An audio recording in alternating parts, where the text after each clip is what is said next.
Hello नमस्कार, मी मीनाक्षी स्वागत करते पुन्हा एकदा आपल्या नवीन अशा ब्लॉगमध्ये. कसे आहात तुम्ही? आय होप की मस्त मजेत असाल. तरी स्वामी समर्थ सगळ्यांना. तर इथे मागे आपले व्हिडिओ खूप दिवसापासून यायचे नाही ना, तेव्हा मी हा व्हिडिओ शूट करून ठेवलेला होता. फक्त एडिट वगैरे करायचा राहिला होता, तर आता टाईम मिळाला तर मी व्हिडिओ एडिट वगैरे करून ठेवला आणि ते शूट पण करून ठेवलेला होता. त्यामुळे इथे सोपं जातं आहे मला.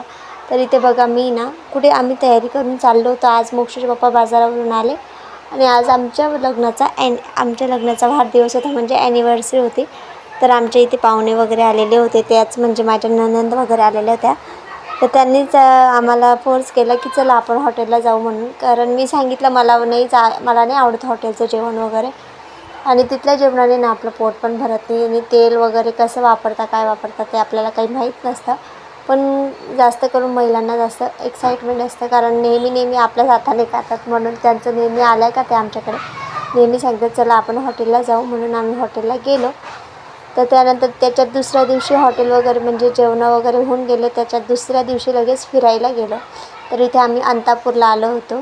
तर इथे बघा मी मंदिरामध्ये गेली नाही. आम्ही इथे ते आजागुरु म्हणून महाराजांचं मंदिर आहे, तिथे गेलो होतो.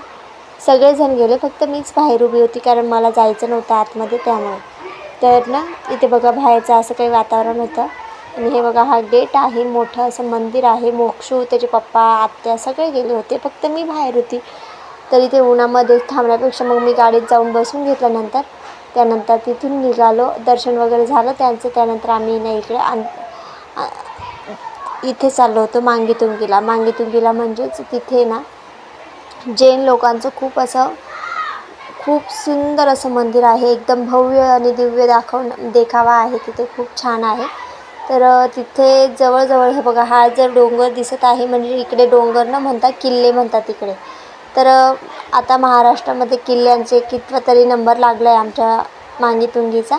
तर आमच्या इथून जवळच आहे मांगीतुंगी. तर तिथे गेलो होतो. तर इथे बघा सगळ्यांनी बघितलेलं होतं, हे मीच बघितलेलं नव्हतं. आधी पण येऊन गेलो, पण हे बघायचं राहून गेलं होतं महाराजांचं. तर ते बघण्यासाठी स्पेशल मी इथे आली आणि व्हिडिओ पण शूट करून ठेवला. तर इथे बघा किती सुंदर वाटत होतं आणि इतकी स्वच्छता होती मंदिरामध्ये तर विचारायचंच काम नव्हतं. इथे ना हे बघा या पायऱ्या आहेत. 350 का 3,500 अशा कितीतरी पायऱ्या आहेत, त्या चढायच्या असतात. मग तिथे एकदम मोठी 108 फुटाची मूर्ती आहे महाराजांची. तर तेच बघायला आम्ही तिथे गेलो, पण पायऱ्या वगैरे सगळं गेट बंद झालं होतं कारण आम्ही उशिरा गेल्यामुळे.